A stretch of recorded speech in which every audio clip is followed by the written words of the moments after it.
pessoal, tudo bem? Antes de iniciar o vídeo, eu gostaria que você que ainda não se inscreveu, se inscrevesse aqui para acompanhar todas as novidades do canal.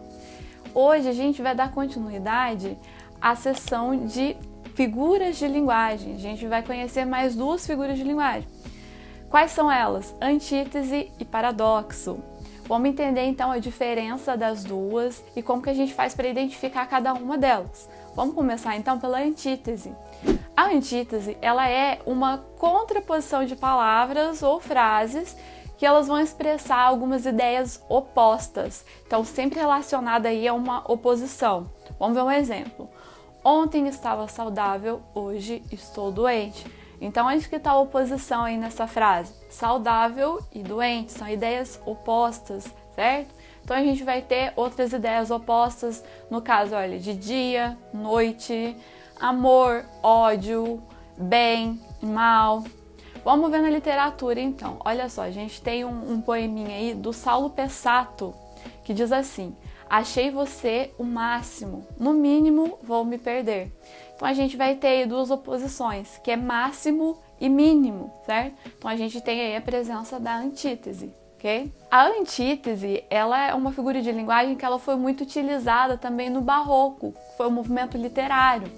Olha só, a gente vai ter um exemplo aí de um trechinho do Gregório de Matos, que diz assim: de vossa alta clemência me despido, se basta a vos irar tanto um pecado. Então a gente vai ter aí a oposição de clemência e irar, certo? Que são ideias opostas também. Já o paradoxo, as ideias elas também são opostas, mas elas são mais do que opostas, porque elas são contraditórias. Tá? Então a gente vai ter o exemplo aí do poema de Camões. Amor é fogo que arde sem se ver, é ferida que dói e não se sente, é um contentamento descontente, é dor que desatina sem doer.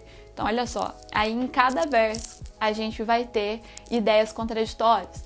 Olha só, o amor é fogo que arde sem se ver. Como que é um fogo que arde e não se vê? São ideias opostas e contraditórias. É ferida que dói e não se sente. Então, como que dói e ela não é sentida? Né? Então, existe uma contradição aí. É um contentamento descontente. Como pode ser um contentamento que é descontente?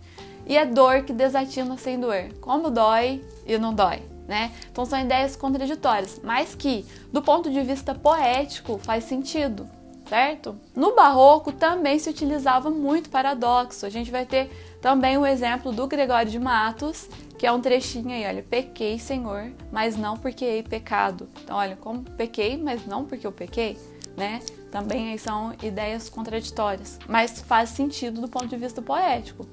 A gente vai ter também uma música muito famosa do Roberto Carlos, que diz assim, olha, você foi a mentira sincera, a brincadeira mais séria que me aconteceu. Então a gente vai ter, olha aí, uma oposição em mentira sincera e brincadeira mais séria, que são opostos, são ideias contraditórias, mas aí dentro do contexto da música, né, do ponto de vista poético, faz muito sentido, tá? Então como que a gente faz para diferenciar a antítese do paradoxo? Que muita gente confunde, tem dificuldade para diferenciar as duas, porque realmente são figuras de linguagens bem parecidas. Olha só, na antítese a gente vai ter coisas contrárias, mas que falam sobre ideias distintas. Já o paradoxo também são coisas contrárias, mas que falam sobre a mesma ideia, tá? Então a diferença aí vai estar exatamente no sentido aí das duas figuras de linguagem. E claro, sempre considerar o contexto ali em que aquele texto foi escrito. Sempre importante considerar isso. Então é isso. Ficou alguma dúvida? Deixa aqui nos comentários. Espero que tenham gostado do vídeo e até a próxima!